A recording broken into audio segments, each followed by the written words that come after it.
Yeah.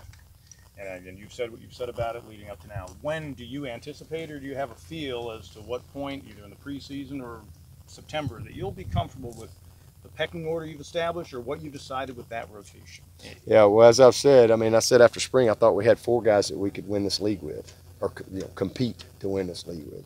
Now we got 3 because Hunter decided to move on. So that hasn't changed, and but how that's going to shake out, I don't really. I mean, I know how we're going to start. I mean, Kelly is coming out of spring #1, and that he went into spring #1, he came out of spring #1, but the gap closed.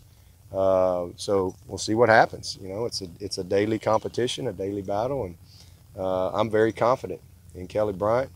Believe in Kelly. I think he can lead this team. He's already proven he can do that, but he's so much better today than he was this time last year. And the same thing with Trevor and Chase. I know neither one of them taking a snap, but based on what I've seen in our practices and in our meetings, and who they are as people, I think that those guys will have an opportunity to compete. So I don't really have a timeline. I mean, it'd be great if I was in a situation where it was just, you aren't even asking me the question, but then again, it's great to have great competition too, because I don't know that I've really had a situation where I can honestly say that I think we can compete in our league with 3 guys.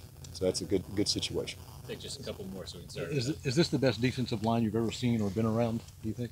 Oh, well, we're a long way from that. They look good on all these preseason magazine covers. That part of it, they're really good-looking guys when it comes to that. But, they got to go earn that. I mean, we'll see. I mean, there's a lot of great defensive lines. I've been around some great defensive lines at Alabama, some great defensive lines here.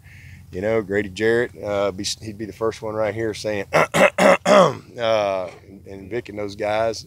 But, I think that they're obviously have a proven track record. They're dynamic. They're great young people.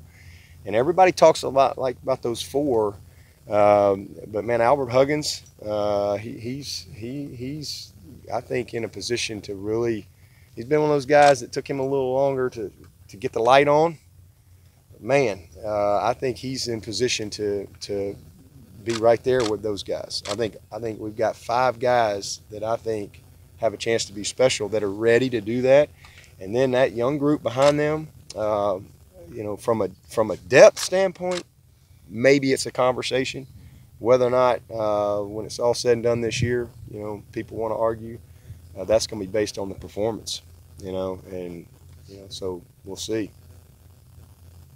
Coach, when you talk to your guys from last season, do you feel like that loss in the playoff is still pretty fresh on their mind to motivate them as they get going?